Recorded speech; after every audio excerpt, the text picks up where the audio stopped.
Um, so we're going to be looking at the different types of novums in science fiction.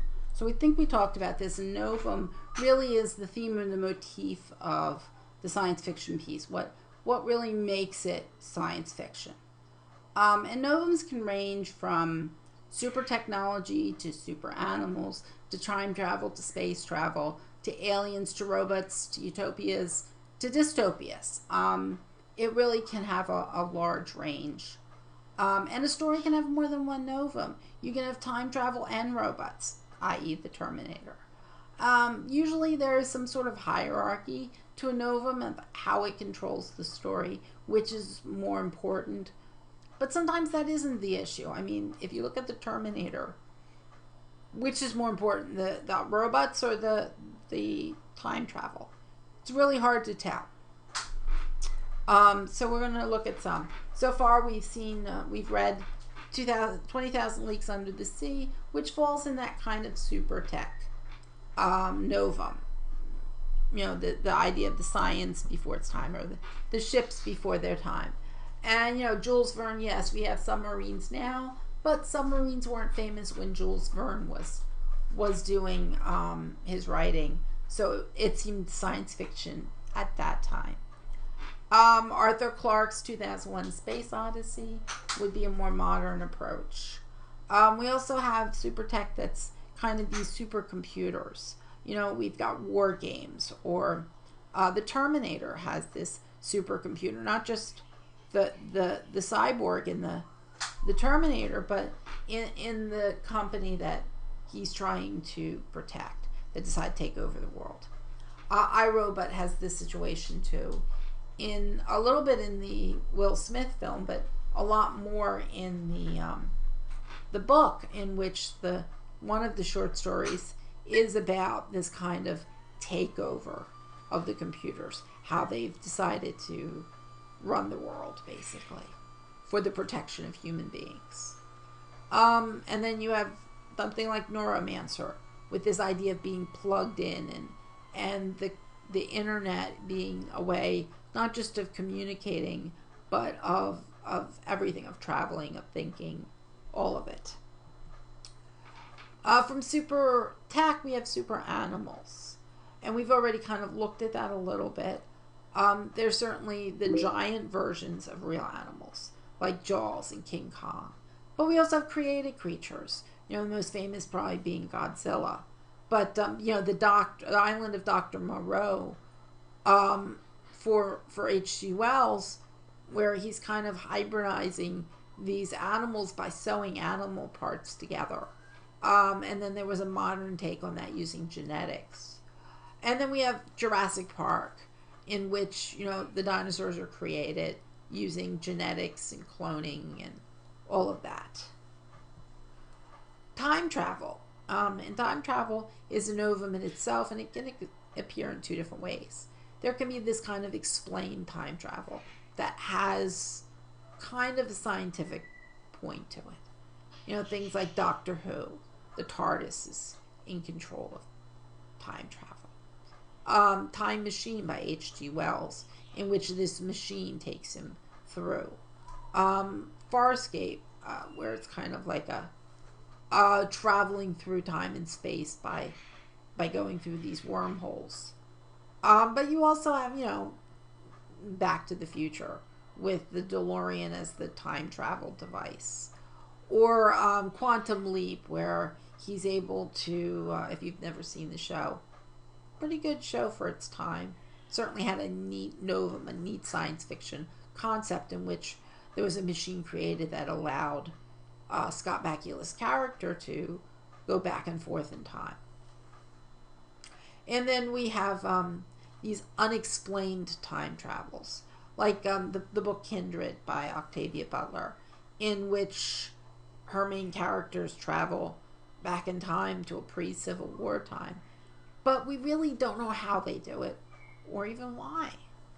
Outlander, it's a new show on Starz based on a book series, has a similar thing that's using this kind of Stonehenge idea with these rocks that, when they're touched on a certain day and time, and the right mood with the right person, that person is able to travel back in time.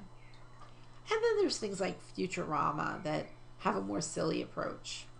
Whether that approach is kind of like a freezing or some sort of device that channels them, however it's done. Futuristic shows, Novums. And here I'm talking about the utopias and the dystopias. Utopias are usually these perfect society, the most famous probably being Star Trek, in which poverty's gone, hunger's gone, we live in a perfect world. But ironically, they often leave that world. So in Star Trek, the world is perfect on Earth, but nobody's on Earth anymore. They're traveling to the unknown because that's how the narrative's driven. We see the Green Lantern, if you've never read it, the Green Lantern, or saw the movie, in that there's this group of watchers who kind of had this perfect utopia. And they use the Green Lantern Corps as the kind of a police force to help make sure everybody is okay. But again, the narrative usually desires problems. Wonder Woman's Paradise Island is a perfect utopia. But again, Wonder Woman has to keep leaving in order to keep going with the narrative. Dystopias. We've got, they're a lot more easy. The narrative makes more sense in a dystopia. Only because it gives you something to perpetuate the story. And dystopias are basically worlds gone wrong, whether it's a bad government or it's a post-apocalyptic world, meaning it's a world that exists after some major event that's destroyed almost all of humanity. So we have shows like books like 1984, one of the most famous of the dystopias, in which you have this horrible Big Brother government running everything. Fahrenheit 451, similar situation. Blade Runner and Do Androids Dream, they're the book and the film version of a similar story.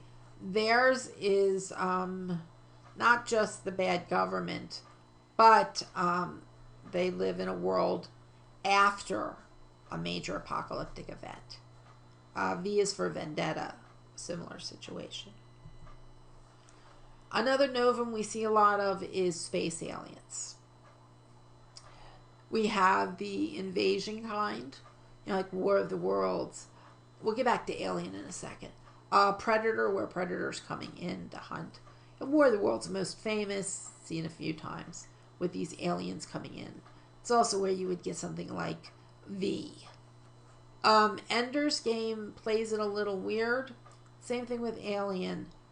When we look at the totalitarian whole of Alien series, including the newest one, Prometheus, that makes you start to wonder if there's an invasion type issue, or if we're going after them. It's a real hard to figure out in that series, because really the aliens themselves, the monsters at least, doesn't seem to have a specific agenda. They seem more animalistic, predatory driven. But there may be more to this story, as Prometheus suggests. And even the original Alien films, it appears that corporations were sending up, trying to get an alien to be able to use it as maybe a weapon or something. So I say kind of invader in that situation. In Ender's Game, we're given the same kind of situation. We keep being told that there's going to be an invasion, there's going to be invasion. So we have to get an army ready and try to stop it before it hits Earth. In the end, you kind of aren't sure if that was really true, or if we were attacking an alien to wipe it out before something else could happen. But more traditional space alien invasions would be like the show Falling Skies. We also see aliens in space themselves, without necessarily any humans to worry about.